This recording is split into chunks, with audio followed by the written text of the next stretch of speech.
This happened when I was about 10 years old. We were visiting my hometown, Alausi, in Ecuador, for the summer. One day, my mom and dad were getting ready to go to a wedding. My sister was already at a friend's place, so the plan was for me to stay home alone for the day. But I saw that it was a beautiful day out, so I asked my folks if I could maybe head to the park, which was just a couple of blocks away.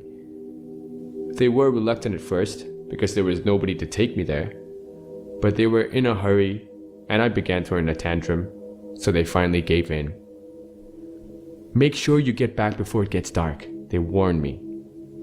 I ran outside, super excited, but when I got there, I was surprised to see that the park was deserted, which was weird, seeing as this was just one of 2 parks in the whole city. It should have been packed, but I was a dumb 10-year-old and I didn't care. I ran to the swings or slides or whatever and started to play. Suddenly, I heard a voice from the distance. I turned to see that outside the park gates, there was a strange-looking clown waving at me. He was standing beside what looked like a white delivery van. I walked towards the gate and waved back, but I didn't get too close. He asked me in Spanish, "Do you like clowns, little guy?" I shook my head and backed off. "Well, then let me see if I can change that." He opened the door to his van, and I was surprised to see only a couple of boxes inside. There was literally nothing else. No car seats, no posters and stuff. Just the boxes. Yes, suspicious. But I was a dumb 10-year-old, and I didn't care. He blew into one of those long sausage-shaped balloons, and then he twisted it up to make a balloon animal. "How'd you like that? Pretty neat, huh?" I nodded yes this time, and edged just a little bit closer. When I was close enough, he handed me the balloon, and then he gave me the creepiest smile I've ever seen on a human being.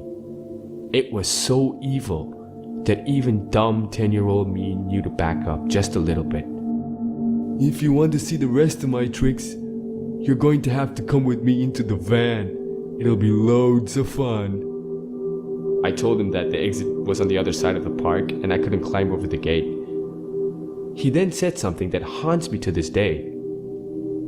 "Get a little closer. I'll carry you over. Then we can have loads of fun in my truck. Come on, kid." He still had that creepy grin plastered across his face, and finally I was a bit cautious. "No thank you, sir," I said, and backed away. His grin turned into a sudden snarl of fury. "Oh, but we were going to have so much fun!" Right when he said that, I heard a voice on the other side of the park. Son, I'm here to pick you up." I turned and saw a man that I recognized as a local neighbor. He was not my father, obviously, but the little me knew to run over to him and hold him tight. The man waved to the clown. "Thanks for keeping my kid entertained." "No problem," the clown replied. But as we turned around, I heard the man mutter under his breath, "Sick fuck." I looked at him confused. What just happened? Who was that clown? "He isn't a clown," my neighbor told me worriedly. There had been reports of a man disguised as a clown who had been kidnapping kids all across Ecuador, most of whom were never to be seen again.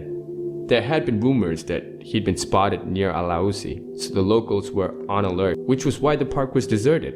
It was sheer luck that he'd been out walking when he saw me talking to the clown and realized what was happening. It dawned on me that the man had just saved my life.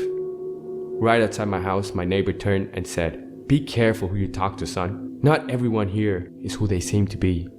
I gave him one final hug and ran into the house. Needless to say, I didn't go anywhere in Alausi by myself for the rest of the summer. It's been many years now, but that creepy smile on that clown's face still freaks me out every time I think about it.